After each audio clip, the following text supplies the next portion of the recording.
데살로니가전서 5장 16절 말씀, 기쁨의 영성이라는 제목으로 말씀을 나누겠습니다. 항상 기뻐하라.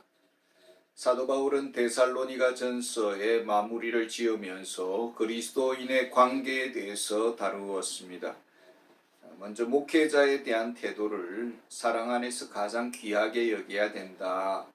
그리고 성도와의 관계에 있어서 교회 안에서 믿음이 약한 형제들, 초등생의 신앙을 가진 사람들, 실수가 많고 다듬어지지 않고 세상적인 그런 사람에 대해서도 모든 사람을 대하든지 항상 선을 따르라고 권면하였습니다. 이어서 항상 기뻐하라고 그렇게 말씀이 주어지고 있습니다. 기독교인의 기본 영성이면서 최고의 영성이라고 볼 수가 있겠습니다. 항상이라는 부사가 앞에 나와 있습니다. 교회 공동체 안에 우리가 있습니다. 그 공동체에 특유의 분위기가 있고 전통이 있고 또 환경이 있고 관계들이 있습니다. 이것이 개인의 영성과는 무관하지 않다라는 것입니다. 각 개인이 모여서 공동체를 이루기 때문입니다. 그러니까 교회 공동체 문화와 개인의 영성과는 직결된 문제다라는 것입니다. 항상이라는 개인적 영성의 수준이 요구되고 있습니다. 교회 공동체에 모든 책임을 돌릴 수가 없고 각 개인마다의 영성이 요구되고 있는 것입니다. 항상 기뻐하라. 주변에는 영적 초등생의 그런 어린 형제가 있습니다. 빌립보 교회 안에도 그런 사람이 있었습니다. 같은 믿음의 동료요, 같은 전도자요, 사역자이지만은 늘 바울과 경쟁적이고 또 열심은 있지만 적대적입니다. 그럼에도 불구하고 바울은 원망하지 아니하고 어떤 동기로 하든지 전파되는 것은 그리스도이기 때문에 나는 기뻐한다라고 했습니다. 빌립보서 3장 1절에 보면은 나의 형제들아 주 안에서 기뻐하라. 빌립보서 4장 4절에는 주 안에서 항상 기뻐하라. 내가 다시 말하노니 기뻐하라. 기쁨이 명령되고 있습니다. 이것은 명령이요 기본적인 그리스도인의 의무입니다. 그리스도인은 기쁨을 명받았습니다. 이런 기쁨의 자원은 어디서 나오는 것입니까? 데살로니가전서 5장 18절에 그리스도 예수 안에서 너희를 향하신 하나님의 뜻이다 라고 말씀합니다. 이것은 바울의 명령이 아니라 하나님의 명령이요 예수님의 명령입니다. 빌립보서 3장 3절에 하나님의 성령으로 봉사하고 그리스도 예수로 자랑하고 육체를 신뢰하지 아니하는 우리가 곧 할례당이라. 우리가 곧 할례당이다. 이 말은 우리가 곧 참 그리스도인이라는 뜻입니다. 참된 그리스도인은 예수 그리스도 예수로 자랑한다. 예수 그리스도를 영광스럽게 여긴다. 예수 그리스도로 족하다. 예수 그리스도와의 관계로 만족한다라는 뜻입니다. 에베소서 1장 3절에서 5절을 보면은 찬송하리로다 하나님 곧 우리 주 예수 그리스도의 아버지께서 그리스도 안에서 하늘에 속한 모든 신령한 복으로 우리에게 복 주시되 곧 창세전에 그리스도 안에서 우리를 택하사 우리로 사랑 안에서 그 앞에 거룩하고 흠이 없게 하시려고 그 기쁘신 뜻대로 우리를 예정하사 그리스도 예수 그리스도로 말미암아 자기의 아들들이 되게 하셨으니 우리 그리스도인들은 하늘에 속한 모든 신령한 복을 다 받았습니다. 하나님의 아들로 입양되었습니다. 예수 그리스도의 상속권을 함께 공유하는 자가 되었습니다. 예수님께서 십자가를 지시기 전에 최후의 만찬 순간입니다. 제자들에게 예수님께서 세상을 떠날 것을 말씀하십니다. 실제로 유대인들의 그 예수님의 그 죽음의 음모가 진행되고 있습니다. 배신자 가룟 유다는 어둠의 세력과 입맞추었습니다. 그렇다면 제자 공동체도 이제는 끝이 되는 것입니다. 추락의 길만 남았습니다. 먹구름이 가득합니다. 그런데 예수님께서는 기뻐하라고 말씀하십니다. 그 기쁨의 이유들을 말씀하시는데 요한복음 14장 18절에 내가 너희를 고아와 같이 버려두지 아니하고 너희에게로 오리라. 요한복음 14장 16절에는 내가 아버지께 구하겠으니 그가 또 다른 보혜사를 너희에게 주사 성령님을 보내주시겠다고, 성령님을 보내주시도록 아버지께 구하겠다라고 그렇게 주님은 약속을 하고 있습니다. 요한복음 15장 11절에는 내가 이것을 너희에게 이름은 내 기쁨이 너희 안에 있어 너희 기쁨을 충만하게 하려 함이라. 작별의 시간인데 주님은 기쁨을 주제로 이야기를 하고 있습니다. 하나님의 아들, 또 기도응답의 약속들, 그러면서 요한복음 15장 7절에 이렇게 말씀합니다. 너희가 내 안에 거하고 내 말이 너희 안에 거하면 무엇이든지 원하는 대로 구하라. 그리하면 이루리라. 기도 응답과 말씀이 하나로 엮여져 있습니다. 내 말이 너희 안에 거하면 무엇이든지 원하는 대로 구하라. 그리하면 이루리라. 기도 응답이 말씀의 충만함과 직결되어 있습니다. 골로새서 3장 16절에 그리스도의 말씀이 너희 속에 풍성히 거하여 모든 지혜로 피차 가르치며, 그리스도인의 영적 충만이 말씀과 연결되어 있습니다. 예수님은 십자가를 앞두고 죽음의 그늘이 점점 다가올 때에 성령님을 보내주실 것을 약속하시고 기도 응답을 약속하시고 영원한 거처를 약속을 하십니다. 그러므로 항상 기뻐하라. 나의 기쁨이 너희 안에 충만하리라. 기쁨의 근원은 그리스도시고 기쁨의 샘은 그리스도의 말씀입니다. 항상 기뻐하라. 이것은 그 대상이 믿지 않는 자들에겐 해당되지 않습니다. 그렇다면 우리 그리스도인들은 이런 항상 기뻐하는 차원으로 우리가 살아가고 있습니까? 다른 말로 하면은 참 그리스도인입니까? 라는 뜻입니다. 사도 바울은 말합니다. 육체를 신뢰하지 않는 우리가 진정한 할례당이다. 육체를 신뢰한다면은 내 실력을 의지하고 내 힘을 의지하고 땅의 것에 힘의 근원을 둔다면은 그는 그리스도인이 아니다 라는 뜻입니다. 로마서 14장 17절에 하나님의 나라는 먹는 것과 마시는 것이 아니요 오직 성령 안에서 의와 평강과 희락이라. 먹고 마시는 육체적인 것과 이 희락을 대조시키고 있습니다. 세상적 행복, 어찌 보면 보편적 행복의 속성들이 있습니다. 전도서 3장 22절에 보면은 그러므로 나는 사람이 자기 일에 즐거워하는 것보다 더 나은 것이 없음을 알았나니 이는 그것이 그의 몫이기 때문이라. 자기 일에 즐거워하는 것, 이것보다 더 나은 게 없다. 자기 일에 즐거워한다라는 것입니다. 하나님이 주신 일반 은총의 복을 세상 모든 사람들에게 보편적으로 주셨고 그 은사, 그 능력에 따라 열심히 일할 때에 행복하게 살아갈 수 있다는 것입니다. 전도서 8장 15절에 보면 이에 내가 희락을 칭찬하노니 이는 사람이 먹고 마시고 즐거워하는 것보다 해 아래서 나은 것이 없음이라. 해 아래서 먹고 마시는 것이 최고다, 이런 뜻이죠. 그래서 세상 사람 우리는 맛집도 찾고 또 여행지도 많이 찾고 음악과 즐기는 것을 많이 찾습니다.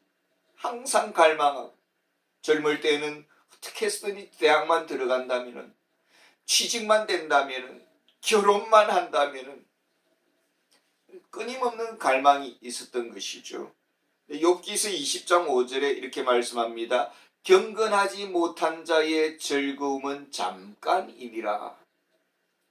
경건한 자에게는 하나님께서 주신 그 일반 은총과 특별 은혜 가운데서 모든 것을 누리고 행복을 찾고 살아가고 있습니다. 하나님의 사랑 아닌 것이 없습니다. 내 잔이 넘치나이다. 범사에 감사할 뿐입니다. 요한복음 2장에 보면은 가나 혼인잔치가 있습니다. 수많은 손님들이 찾아와서 즐기고 먹고 마시며 축하합니다. 시간이 지났습니다. 포도주가 동이 났습니다. 걱정이 되어 예수님께 찾아와서 포도주가 떨어졌다고 마리아가 말을 합니다. 세상은 이와 같다라는 것입니다. 처음에는 흥에 겨워서 좋은 것이 나오고 그러다가 풍성을 누리다가 조금 지나면 바닥이 드러나는 것입니다. 요즘 우리나라도 이런 여러 가지 부동산 문제로 아우성이고 청년들은 취업 문제로 목말라하고 있습니다. 그리고 이것이 해결되면 또 다른 갈증이 생기는 것이죠. 더 높은 자리, 더 안정된 자리, 더 넓은 곳으로 끝이 없습니다. 만족하지 않습니다. 욕망의 블랙홀이 우리의 내면 속에 이미 있는 것이죠. 항상 기뻐하라 이 말씀은 찰나적인 기쁨이 아닙니다. 시편 4편 7절에 주께서 내 마음에 두신 기쁨은 저희의 곡식과 새 포도주의 풍성할 때보다 더하니이다. 곡식과 새 포도주라는 말씀은 세상이 주는 즐거움이죠. 풍요를 말을 합니다. 그러나 조금 있으면 고갈이 되고 썩어 들어가고 녹이 서는 것입니다. 그리스도인에게는 다른 차원의 기쁨이 있다라는 것입니다. 항상 기뻐하라. 기쁨의 명령에 순종하라라는 것입니다. 그러면 바울은 개인적으로 이 기쁨이라는 항상 기뻐하라는 이 명령에 순종하면서 살아갔습니까? 고린도후서 6장 16절에 보면은 근심하는 자 같으나 항상 기뻐하고. 바울도 인간입니다. 바울은 천사가 아닙니다. 철인이 아닙니다. 나약함을 가지고 있습니다. 그래서 몸부림치면서 이 육체의 가시를 빼달라고 하나님께 간절히 기도했던 바울입니다. 바울에게 끊임없는 여행 중의 조난사고, 또 재판석에 고소고발건으로 불려다니고 감옥살이를 하고 매를 맞고 정처 없이 다니고 도망자가 되기도 했습니다. 근심의 그림자가 늘 바울 주변에 머물고 있었지만은 바울을 이기지를 못했습니다. 어둠의 압박이 바울을 꺾지를 못했습니다. 근심이 물러갔습니다. 오뚜기처럼 다시 일어났습니다. 절망에 굴복하지 않았습니다. 항상 기뻐하라는 이 명령 앞에 순종하면서 살아갔습니다. 기쁨의 동기가 어디에 있을까요? 예수님께서 마태복음 5장 11절에 나를 인하여 너희를 욕하고 핍박하고 거짓으로 너희를 거스려 모든 악한 말을 할 때에는 너희에게 복이 있나니 기뻐하고 즐거워하라. 하늘에서 너희의 상이 큼이라.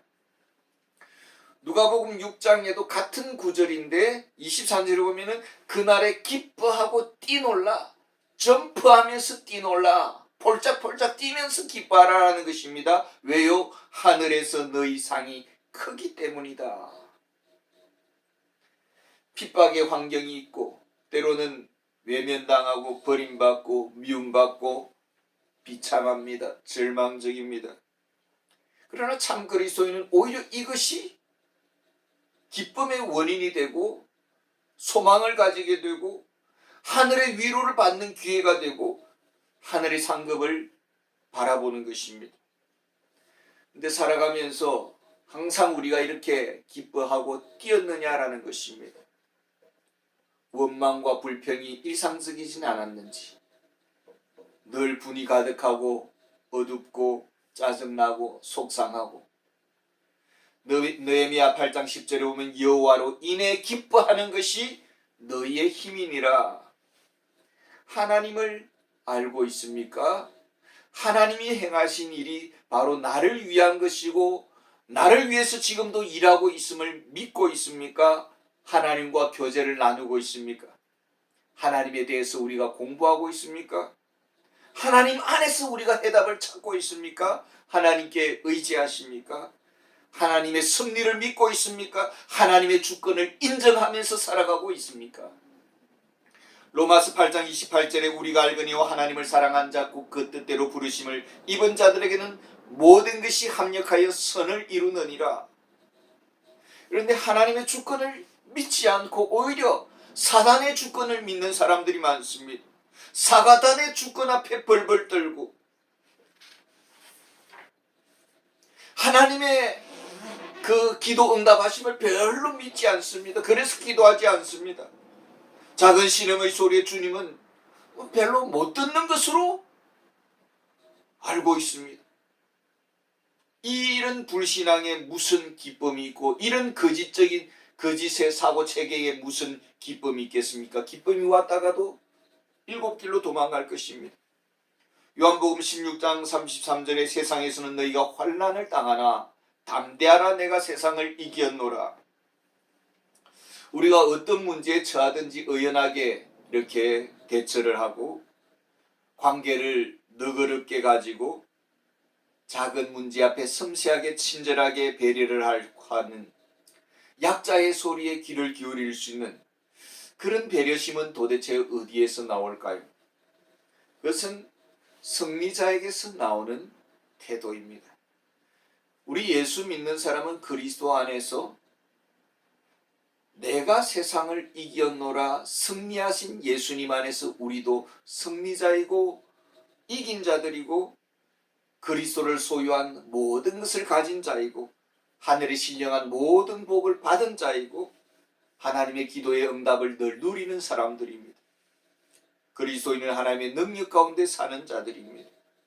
문제는 이런 은혜, 이런 높은 항상 기쁨의 그 경지에 이르기 위해서는 시험이 있다라는 것입니다. 시련이 있다라는 것입니다. 야고보서 1장 2절에서 4절 보면은 형제들아 너희가 여러 가지 시험을 만나거든 온전히 기쁘게 여기라. 이는 너희 믿음의 시련이 인내를 만들어내는 줄 너희가 알미라. 인내를 온전히 이루라. 이는 너희로 온전하고 구비하여 조금도 부족함이 없게 하려 함이라. 근심을 물리치는 힘, 여유를 취하는 마음, 위를 바라보는 여유로움, 미소를 지을 수 있는 그런 넉넉함, 이런 영적인 정상에 이르는 자의 그 마음, 이것은 그저 주어지지는 않습니다. 우리가 구원의 확신이라는 것은 많은 고뇌 속에서 주어지는, 말씀 안에서 주어지는 것입니다. 그저 이 확신이 주어지지는 않습니다. 믿음의 뿌리가 그저 내려지는 것은 아닙니다. 시험의 순간들, 시련의 당금질들이 있습니다. 강한 그런 강펀치의 당금질이 있습니다. 무엇을 위한 훈련일까요? 그리스도를 바라보는 훈련, 맞대응하지 않는 훈련, 그리스도의 말씀 안에 거하는 훈련, 겸손의 훈련, 순간순간 무릎을 꿇는 훈련입니다. 요한일서 1장 4절에 우리가 이것을 쓰면 우리의 기쁨이 충만케 하려 함이라. 하나님의 말씀을 찾았습니까? 하나님의 말씀은 찾지 아니하고 어떤 문제 앞에서 작은 사소한 문제에 집착을 하고 여기에 대해서 그냥 분석을 하고 자기 중심적으로 해석을 하고 가슴 소가를 하면서 그렇게 애태웠습니까? 여호와를 경외함이 지혜의 근본이다 했습니다. 우리의 온갖 인간적인 그런 사사로운 자기중심적인 원인 분석으로 우리는 얼마나 속을 검게 태우는지 모릅니다. 항상 기뻐하라. 하나님의 말씀이 순종으로 다듬어지도록, 그래서 우리가 영적인 즐거움의 품격을 우리가 지키면서 살아갈 수 있는 그런 은혜가 있기를 원합니다.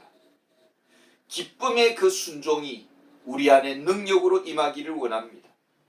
기쁨의 순종의 품격으로 살아가는 우리 그리스도인이 되기를 원합니다. 그래서 기쁨의 그 상급으로 하나님께 영광 돌려지는 그런 복이 임하기를 원합니다. 감사합니다.